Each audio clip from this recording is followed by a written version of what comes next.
Whenever an artistic endeavor becomes a business, it's easy to see how creativity might take a backseat to more practical concerns.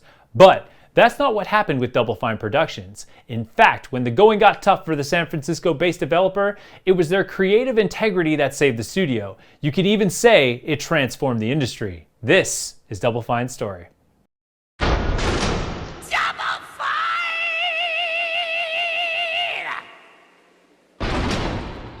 Tim Schafer, Double Fine's founder, began his adventures in the gaming industry at LucasArts in 1989. Working as a programmer and writer, Schafer was involved in the biggest names from the golden age of adventure games. Schafer co-wrote The Secret of Monkey Island in 1990, co-directed Day of the Tentacle in 1993, designed Full Throttle in 1995, and directed Grim Fandango in 1998. Despite rave reviews, soft sales cemented LucasArts' decision to move away from adventure games. Project cancellations and layoffs followed. Schafer was reluctant to leave LucasArts, but an encounter with the head of Xbox, Ed Fries, at the Game Developers Conference in 2000 brought him around. Speaking to NoClip, Schafer sums it up, quote, "I was like, games are art." And Fries was like, games are art. And then we shook hands and started this company. More specifically, Schafer signed a deal with Microsoft to publish his new studio's first game.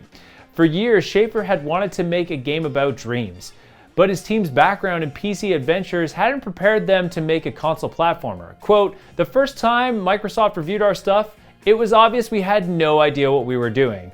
Quote, "We kinda had to throw our first 2 years away," Schafer recalls. Then in 2004, after a long, expensive learning curve, Xbox underwent a change in leadership and Psychonauts was canceled to make room for upcoming Xbox 360 projects. Fortunately, Double Fine re-signed with Majesco and shipped Psychonauts in 2005. Critics adored it, but the sales weren't there.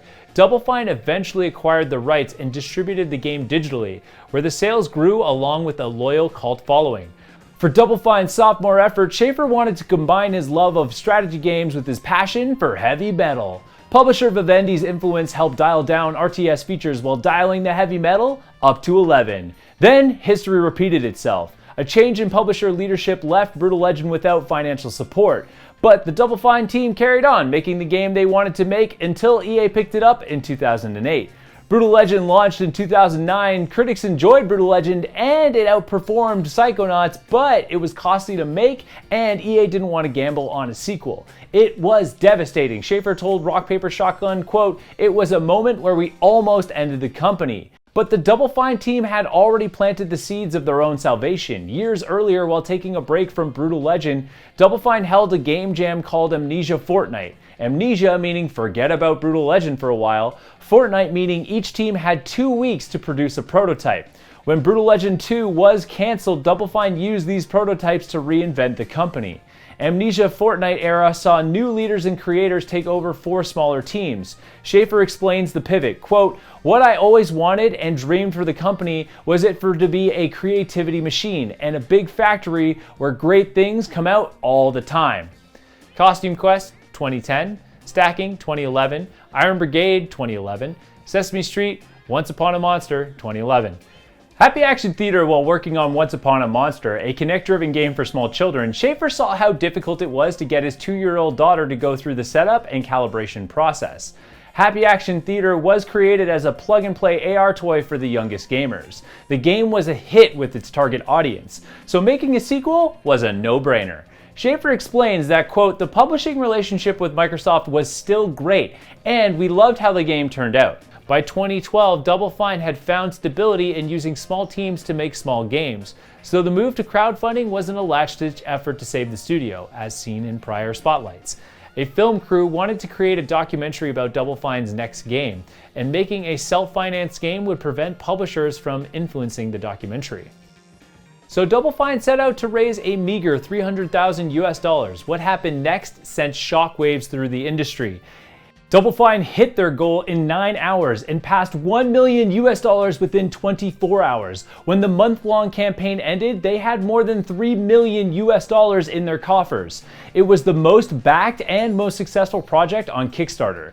The game they made was Broken Age in 2014, a classic adventure game chosen precisely because no publisher would fund the genre.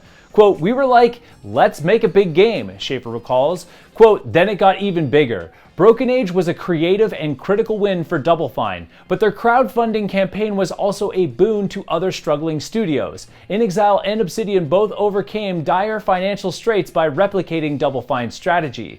Double Fine's crowdfunding success also drew the attention of aspiring game makers. Schafer's initial advice was simple, quote, "Keep the videos under 4 minutes and don't do physical rewards."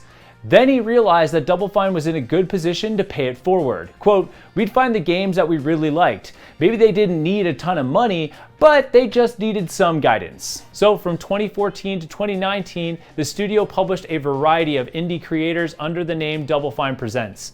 Double Fine's success also allowed them to revisit classic adventure games from LucasArts' golden age. Grim Fandango 2015, still regarded as one of the all-time greats, tells a tale of intrigue set in an afterlife inspired by the folklore surrounding the Day of the Dead. Sorry for the wait, Mr. Flores. I am ready to take you now. Take me? Take me where? Now, there's no need to be nervous. Nervous? No. It's just your appearance. It's a little intimidating. Intimidating? Me? But I'm your friend. My name's Manny Calavera. I'm your new travel agent. Day of the Tentacle is a time-traveling sequel to Maniac Mansion. If, like the game's hapless hero, you've ever wondered, quote, "What harm could one insane mutant tentacle do?" This game is for you. I feel like I could. Like I could.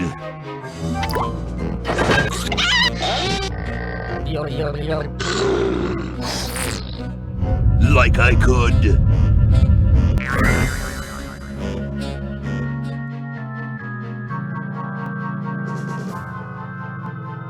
Take all the world. In Full Throttle, my favorite game, players experience the story of a biker who must clear his name after being framed for murder. Whenever I smell asphalt, I think of Marine. Oh, that's the last sensation I had before I blacked out. The thick smell of asphalt. And the first thing I saw when I woke up was her face. Yeah, when I think of Marine, I think of two things. Asphalt and trouble.